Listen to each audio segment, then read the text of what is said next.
Ever imagine getting leadership advice from someone who escaped the World Trade Center on 9/11? Talk about an experience that makes you reevaluate everything. It really puts things in perspective, doesn't it? It does. And that's the unexpected perspective we're exploring today. We're diving into advocate leadership with Dr. Jareau Almeyda. Who I should add is not just some leadership guru. The guy has a PhD and he's a senior business process manager at Candid, the fire safety company. Right, so he's dealing with real-world stuff, not just theory. Exactly. Wow. And he also spent years at Johnson Controls, another huge global company, so he's seen a lot. And he's written this really insightful article called Elevate Your Leadership Style. Advocate for your team's success. So have you ever heard that term before? Advocate leadership. I have, but I feel like it's one of those buzzwords that gets thrown around. For sure. What does it actually mean? Yeah, like what are you actually doing differently? Right.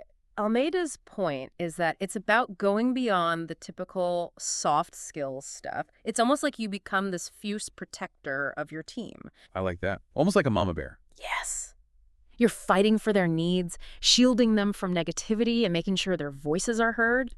Especially, he says, in those moments where it really counts. Exactly. He gives the example of having to deliver bad news that's coming down from higher up. Ooh, yeah, nobody wants to be that messenger. Right. Or like having to navigate a big restructuring or fighting for resources for your team. Those are all situations where your team is looking to you for guidance and support. And that's where advocate leadership comes in. It's about building that sense of trust and psychological safety.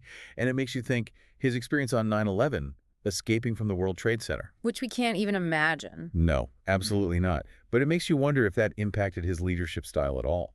It makes you think about what really matters. It's not just about hitting deadlines, it's about supporting your people. So before we get into the specifics of what he suggests, I'm curious, have you ever had a boss who truly embodied that advocate role? What did they do that made them stand out? Have I ever had a boss who truly embodied that advocate role? I'm trying to think. There was this one manager I had pretty early in my career. What did they do?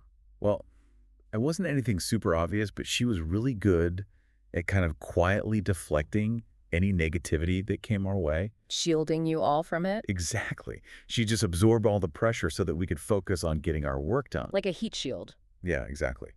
Which I think speaks to one of Almeida's main points. Which is that it's not enough to just say, be an advocate. You have to actually do it. Right. He lays out all these practical steps you can take. Yes. He doesn't just leave you hanging with this vague concept. He Yeah. gives you actual strategies to put this into action. And one that stood out to me was how much he emphasizes proactively identifying your team's resource needs. Totally. Don't wait for someone to tell you what you need. Figure it out and then go get it. Exactly. And he even talks about using, get this, he calls it creative storytelling to get buy-in from higher ups. Okay, tell me more about that because that sounds interesting. So he gives this example where he needed to secure funding for this new software that wasn't exactly in the budget. Always a tough sell. Right. But instead of just listing out all the features and benefits in some dry presentation, he actually crafted this whole narrative around it. Like how this software would directly support the company's mission to make workplaces safer. I love that. It's so much more compelling than just bullet points on a slide. Right. And he even suggests, like, imagine you're telling a story around a campfire. Oh, I like that. That's a good visual. Right. And that's what it's all about, connecting the dots between your team's needs and the bigger picture. Okay, so we've got shielding from negativity, fighting for resources. What else? Well, he also talks about the importance of those smaller, everyday things that build connection and support.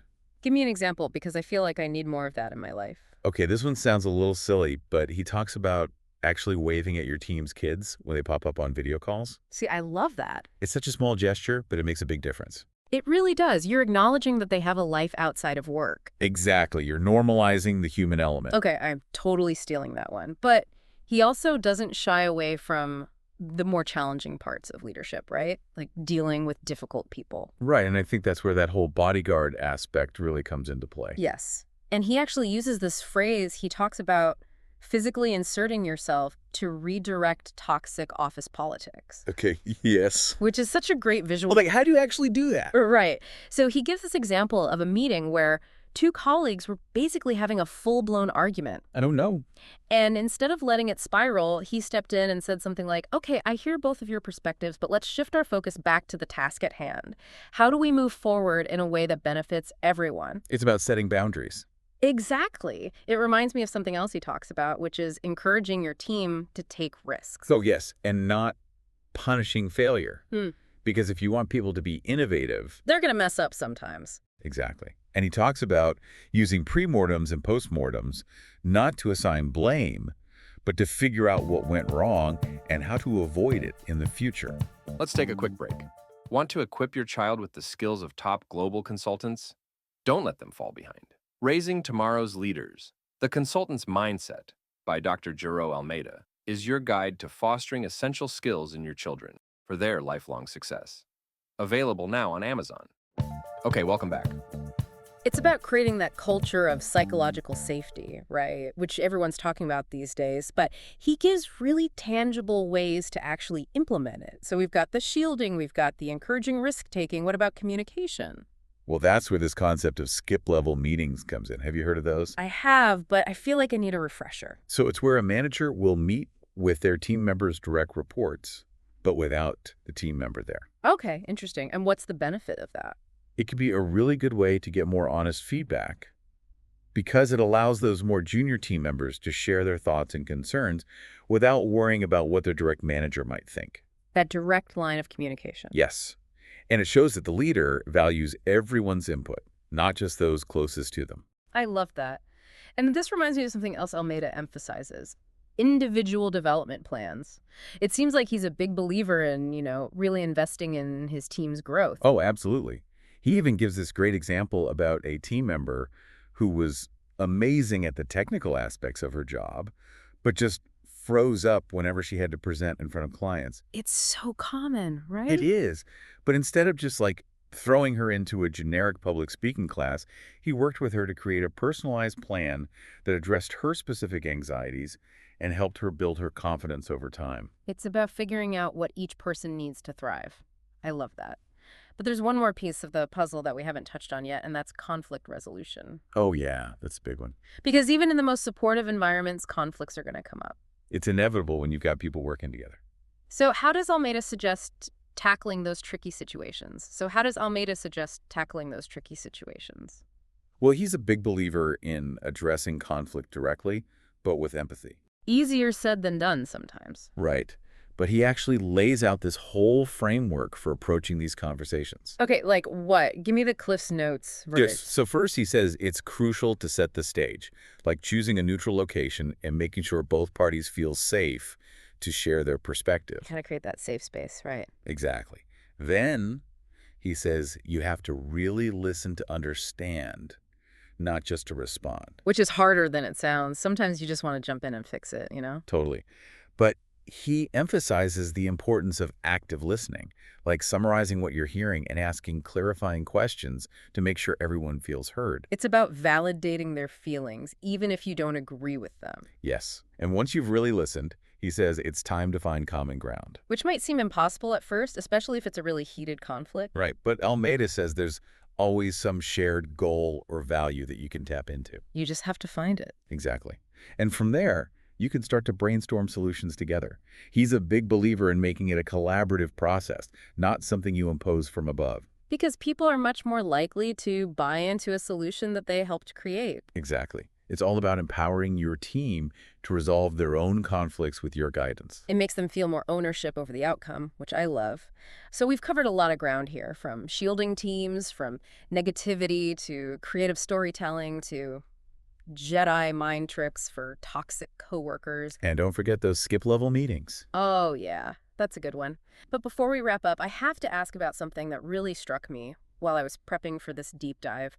We've talked a lot about Almeida's corporate background and how 9/11 might have shaped his leadership style. Right, like those experiences must have had a huge impact on him. Totally. But then you look at his LinkedIn profile and it mentions this whole other side of him, something completely different. Oh yeah, he built that global dance community, right? Yes. Before YouTube, before social media was even really a thing, he was bringing people together through dance, creating these videos, organizing events. It's kind of amazing when you think about it. That takes a lot of vision and leadership. Right. And he even met his wife through that world, which I love. It just makes me think all these skills he talks about in his leadership advice, like building connections, inspiring people, creating a sense of community. He was already putting them into practice long before he was writing articles about it. Exactly. It's like he's been subconsciously honing these skills for years. And it adds another layer to his story, you know? This isn't just some guy who read a leadership book and decided to write an article. He's lived it, Yeah. and in very different context. Exactly. It makes his message that much more powerful. And it really drives home his point that advocate leadership isn't just a nice to have, it's essential. For sure. And it's not just about climbing the corporate ladder. It's about creating a more human-centered, resilient, and supportive workplace for everyone. Absolutely. It's about recognizing that people are at the heart of every organization. And that's something we could all use a little more of these days. Well, on that note, I think we've reached the end of our deep dive. But I hope this conversation inspires you to think about the ways you can be an advocate, not just for your team, but for a more human-centered workplace for everyone.